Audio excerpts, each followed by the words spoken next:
This episode is brought to you by Pine Melon. Pine Melon is the farmer's market delivered right to your doorstep. But this isn't just any grocery delivery service. Pine Melon connects with local farmers, ranchers, and producers, meaning you're supporting local agriculture with every order. Save time and skip a grocery trip by ordering online now at pinemelon.com. Plus, if you use code CityCastDenver, you get $75 off your first delivery. Again, use code CityCastDenver to save $75 on your first grocery order at pinemelon.com.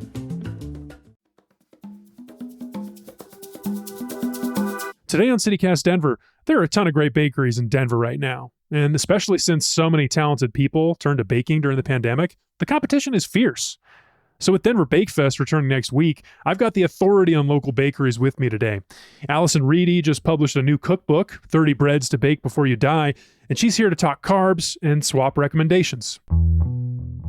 Today is Wednesday, September 25th. I'm Paul Caroli, and here's what Denver's talking about.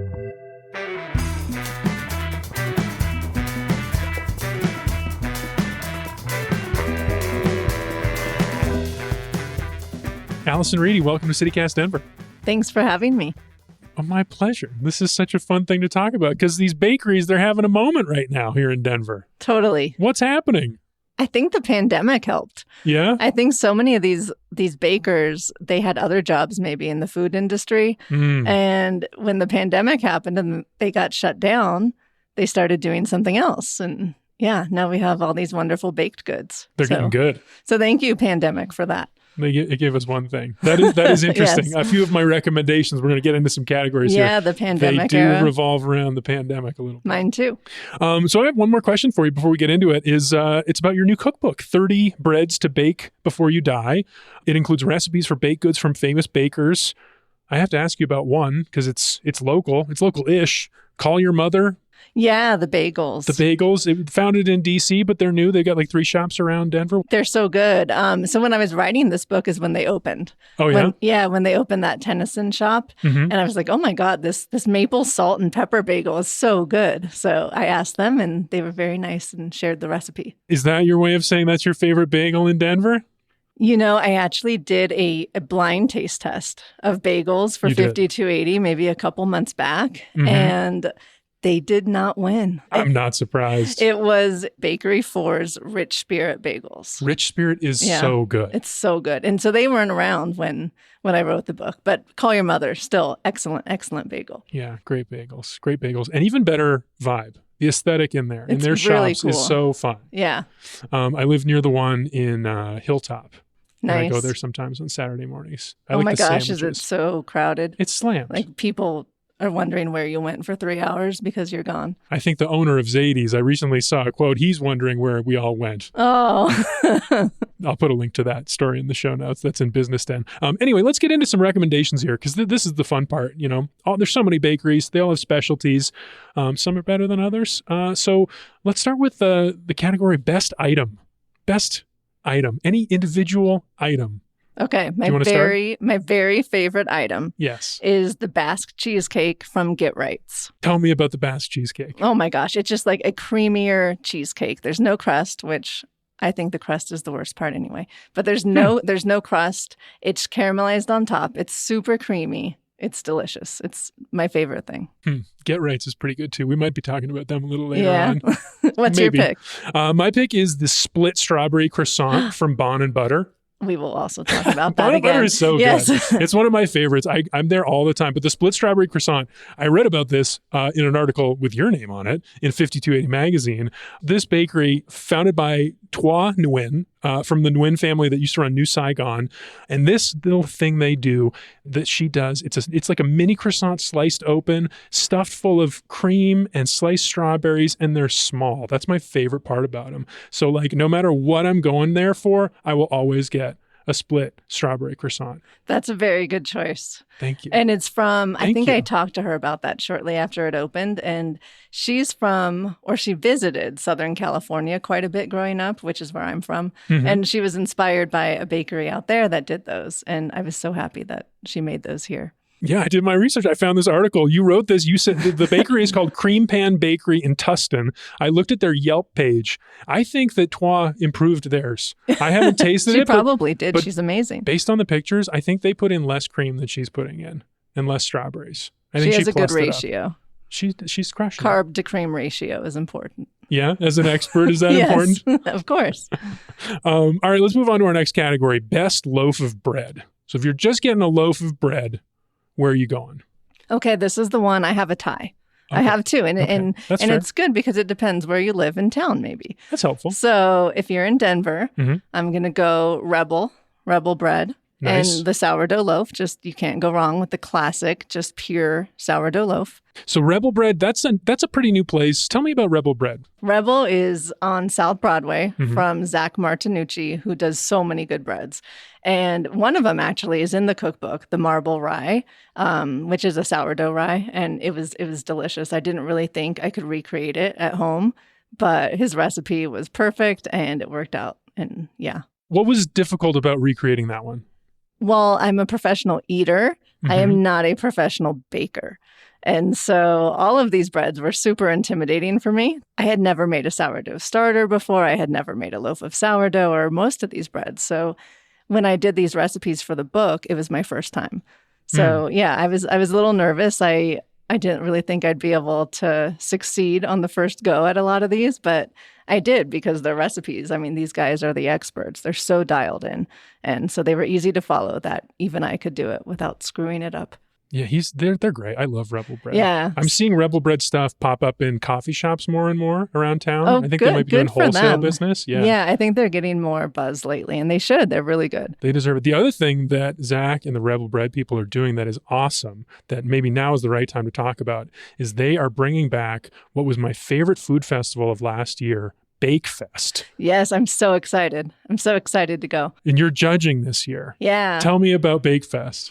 Well, I had to miss it last year because I was out of town, and I was so sad because this is my dream. This is desserts and cookies and brownies and carbs and breads. It's everything I want to be eating all the time. And it's like dozens of bakers, Yeah. like professionals, And that's amateurs. the best when you get to like the taste test. You can see a theme with me that I just love doing this. I love to do like taste 5 different versions of something or 10 different versions and see which one's the best. Well, October 5th, you can join the fun. I had a blast last year. Like I told you when we were chatting the other day, there was some baker. If this is you, if you're listening right now and you made this, I'm sorry I did not get your name, but I would like to order a batch of the cookies you made, the peanut butter cookies with Cheez-Its.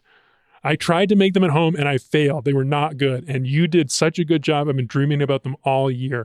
Please, if that's you, reach out to the show. We'll talk. I hope they'll be there again. And they're still looking for bakers, by the way. Oh, they are. If anyone has a killer recipe for like a brownie or a bread, or I think they have a focaccia category. Amazing. Yeah.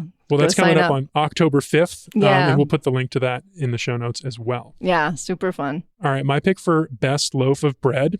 This is another pretty new one. This is, I think, a pandemic project as well. But I got to give it to Hearth Bakery. Yay. That's a good one. In 5 points. I got turned on to this place because they just took over one of the coffee shops in my neighborhood, which previously was number 4 on my neighborhood coffee shop rankings, but now it's number 1 because their baked Nice. goods are now amazing. The person behind this Hearth place is Matt Quinlisk, who did a stint at Moxie Bread Co. in Louisville. I guess that's where he learned his trade. That's my second one, by the way, because I totally got derailed. Oh yeah, we should talk about. I forgot. I'm so sorry, I forgot. Moxie Bread Co. We should talk about it. But yeah, let's give Matt Quinlisk his shine because he made a loaf of bread. I got it at City Park Farmers Market with my wife with olives in it, an olive loaf with whole wheat, Nice. and I had to go back a second week at the exact same loaf of bread. But Moxie Bread Co. in Louisville, tell us about it. So that was my second pick. So if you live up north, like I do, I feel like they were kind of the OG who really ushered in this good bread revolution for us. And I think, so Andy Clark was the baker there, and he was amazing and so talented. And I think he was inspired by Tartine in San Francisco. Like Ugh, those more super California bakers. I know, but San Francisco for the bread, they kind of know what they're doing. But it was the super high hydration loaves, and that's what we're all loving now. And yeah, What is that? I don't know what that means, and how would that affect the taste of bread? it almost makes the innards like custardy. So when Oh. you get that crackly crust still that we want, that you slice into, and then the inside is just, I guess the higher water content just makes you get those beautiful holes and the air pockets, but it's almost like custardy. Whoa. Interesting. So it's high hydration Yeah, like dough? so yeah, like that's what everyone's doing now. And so that's why the breads are so good right now. It's just a higher water content relative to the flour. Interesting. Yeah. It's a little harder to work with those doughs because they're a wetter dough, but it's totally worth it.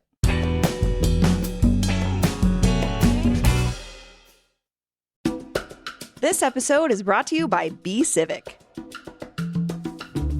Be Civic is an affiliate of the Denver Metro Chamber Leadership Foundation. Together, they are a force of business and community leaders who are passionate about building strong communities and running smart, successful organizations. Be Civic gives organizations of all industries, structures, and sizes the connections, resources, and inspiration they need to be civic-minded while meeting business goals. This year, the nonprofit celebrates its 10th anniversary at the Be Civic Summit, A Decade of Purpose. The conference brings together hundreds of purpose-driven professionals to advance social impact in our communities. Check out the Decade of Purpose Summit on November 13th and 14th in downtown Denver. To learn more about Be Civic and the conference, visit becivic.org. That's just the letter B, civic.org. This episode is brought to you by the Logan School. Hey, Olivia, when I was a kid, I was curious about neotropical parrots and how radios worked. Did you ever feel that way? Definitely. I was curious about so many different things, like how language was created, why hermit crabs molt, even collecting retail tags to learn about patterns and design. Totally. At the Logan School, curiosity isn't just a question, it's the answer. Here, kids explore their own passions and choose what and how they learn. So, like no textbooks or boredom? Exactly. At Logan, learning is an adventure and kids come home buzzing with stories. They dive deep into subjects that excite them. Sounds awesome. It is. At Logan, they nurture creative minds and let them lead the way. If you're looking for a school that inspires, they have tours Wednesdays at 9:30 a.m., October through December. You can visit theloganschool.org to RSVP and learn more. That's theloganschool.org. All right, let's move on to our next category. This one, this is a fun one. This is kind of like the Instagram category. Although I don't know how you feel about Instagram's effect on the food world. That's a hot topic. Maybe we could get into that. But that's my next cookbook, actually. Oh, really? Interestingly enough, yes. Tell me about it. What are you working on? It's called The Phone Eats First. And it was inspired by exactly that. And it both celebrates and pokes fun at our aesthetic-driven social media culture. I can't wait. What? Give us a preview. What are you working on in there? So that one will be out in March, and that one was just super fun because it's like making fun of avocado toast and all of these things, but also finding the best recipes that are out there on social media. I'm so glad you're doing that work because there's a place I kind of don't want to put them on blast, but I kind of do because I had such a bad experience there this past weekend. I knew we were going to be talking about this, and I went to Black Box Bakery in Edgewater Public Market. Have you been there? Oh, don't. Is that your pick? No, it's not a pick, but Okay. I do enjoy them. I don't, they have the viral cube. Yes, right? the cube is what I want to talk about. The cube is not their best thing at all. I believe that 100% because I liked all the components, but I got the cube, the large version of the cube, and it was just it was overwhelming. It was way too big. I think they do great croissants, but not the cube. Okay. Go to Black Box for the croissants. Yes, just get a normal, skip the large cube. a normal, regular, run-of-the-mill croissant, which I know isn't very trendy or cute, but it tastes better. It's a classic. Okay, so what's your pick for the best vibes / aesthetic? So the best, I was just thinking of friendliness and warmth, and it's Bon and Butter. Oh, Bon and Butter, I love it. I just think they have such good vibes. You go in there and it's bright and it's cheery. There's a bunch of plants and everyone's happy. So that's my pick. The art on the walls.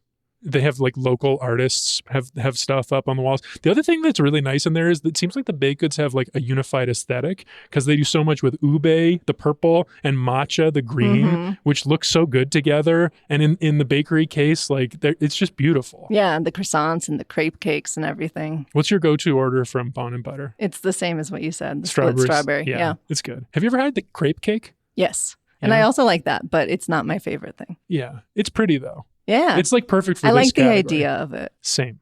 Same. Kind of like the cube. I like Yes. the idea of it more than the actuality. Yeah. Anyway, so Bun and Butter, big shout out. 2 wins here. Check out Bun and Butter on East Colfax.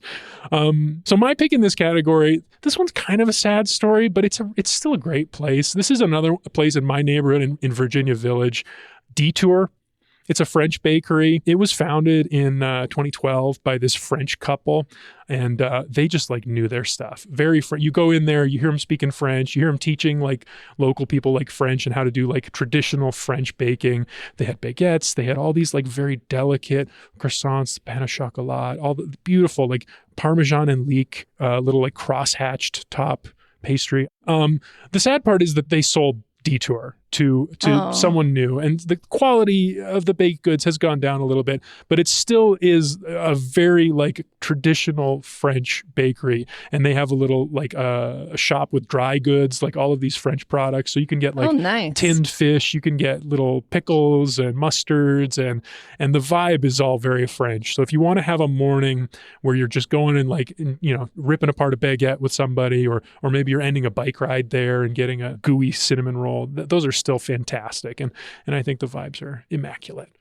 That's a good one. I haven't been there, embarrassingly enough. And I think I remember readers calling me out on that. Oh, really? When I did a story a while back for the Denver Post about the best bakeries. And this was a long time ago. Really? Like before all the ones we're talking about now.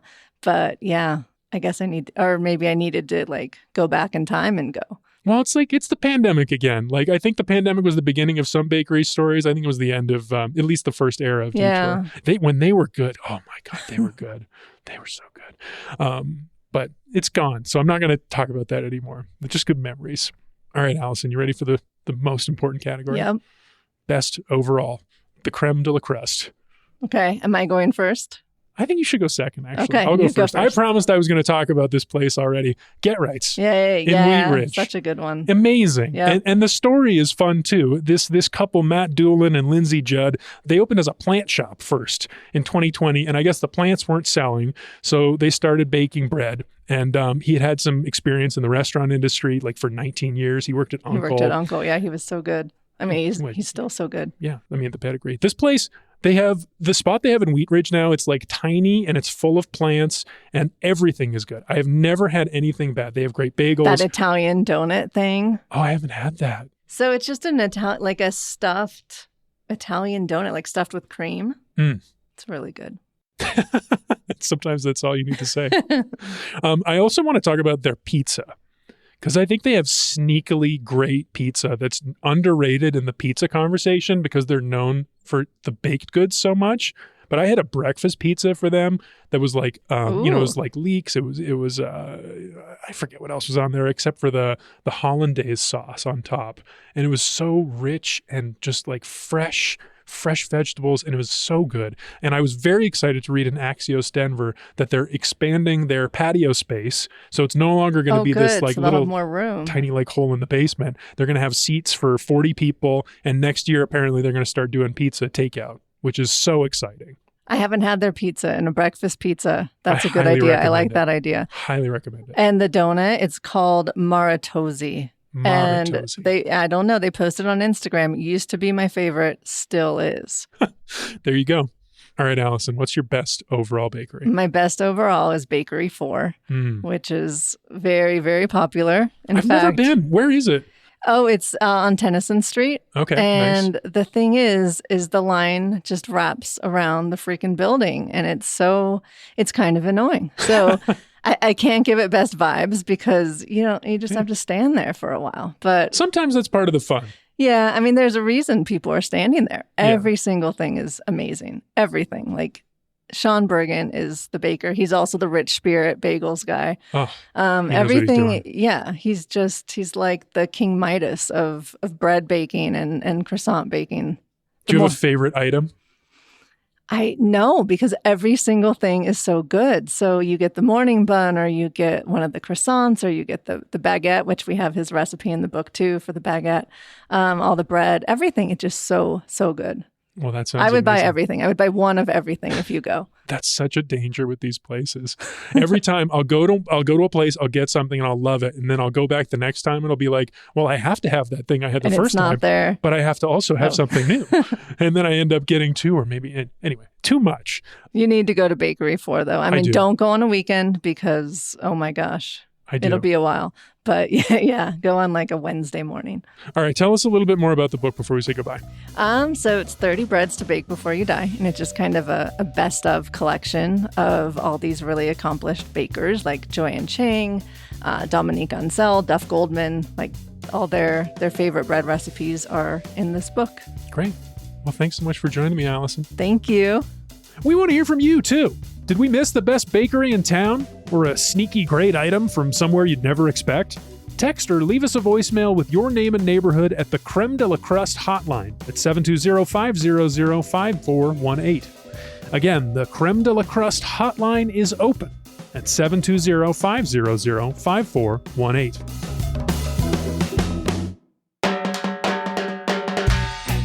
That's all for today here on CityCast Denver. If you enjoyed the show, why not take a minute to tell your favorite friend to get a sweet treat with about us?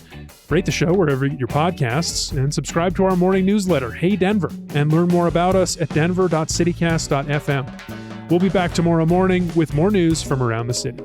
See you then.